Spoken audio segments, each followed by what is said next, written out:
Ja, lepo pozdravljeni. Danes bomo na kratko govorili o menopauzi in o tem, da pravijo, da ženska, ko stopi v menopauzo, potrebuje mlajšega ljubimca. No, pa verjetno tudi knjigo Na hrbtu črnega žrebca od Azre Širovnik, ki govori ravno o teh odnosih in omenja tudi seveda mlajše moške. No, zdaj Azra, lepo pozdravljena seveda v naši družbi, ne? Ni zdaj ta knjiga, da nas napelje na karkoli, ne? Je pa en tak fajn pogled, se mi zdi, da vsaka ženska mora to knjigo prebrati. Pa dobro bi bilo, to je ena zelo lepa knjiga, ki jo tudi jaz z veseljem preberem, posebej, ker sem pač v kakšnih takih deževnih dneh, ne, ker je zelo razveseljiva. In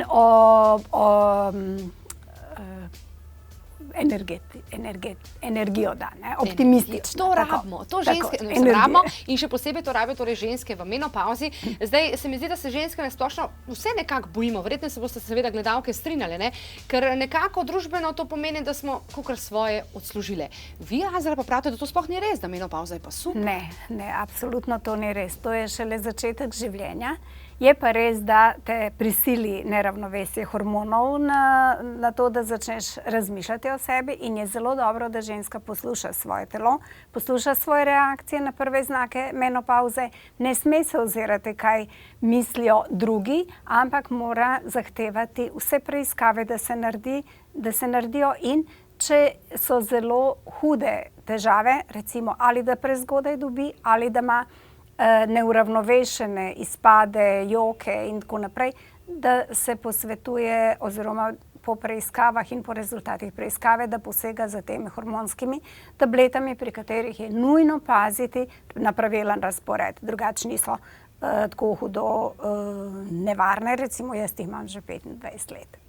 Ok, zdaj zanima me, ne vem, jaz sem mogoče to ni reklama za hormonske tablete, ampak se mi zdi krivično, da trpi ženska 20 let, pa joka, pa je histerična, pa pravijo nora baba, če pa i tega ni treba. Torej hormone je treba uravnati. Tako, hormone je treba imeti uravnovešene, pa zdaj ene imajo težave, ene nimajo, ampak to govorim za tiste, ki imajo ali pa kakšne operacije, ki te prisilijo. V ekstremnih primerih, recimo.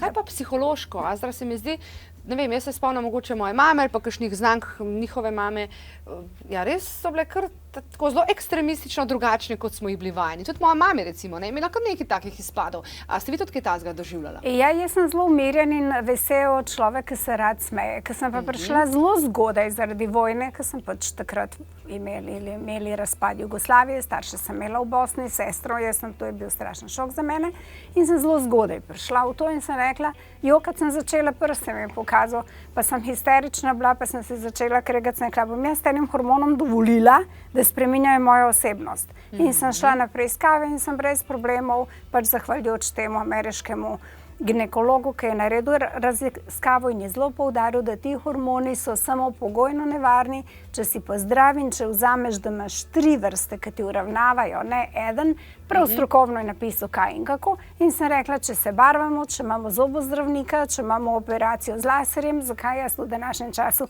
ne bi šla v to. Jaz sem se odločila, da je meni bilo najtežje do menopauze psihološko. Aha, do menopauze. Do menopauze. Prvo zaljubimo se, no, nihče nam ne reče, kaj je ljubezen.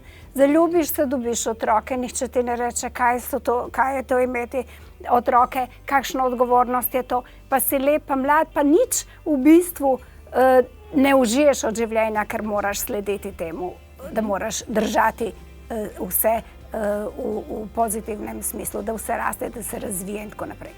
V menopauzi so že otroci odrasli, spoznaš malo odnose, kako se potekajo, malo si samozavesten glede področja službe.